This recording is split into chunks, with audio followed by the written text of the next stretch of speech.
We guide you through how to remove powered by Shopify.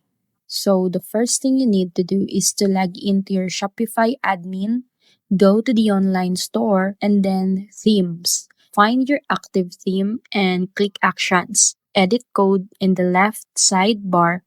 Locate the footer.liquid file under sections or snippets. Use CTRL plus F or CMD plus F to search for the phrase powered by Shopify. And carefully delete the exact line of code while making sure not to remove anything else. And then hit save.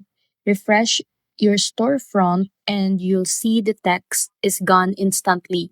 And if your theme has multiple footer snippets, repeat the same step there. For those who prefer no code option, Shopify also allows you to sometimes remove it via theme settings. Footer, simply uncheck or delete the text box labeled powered by Shopify.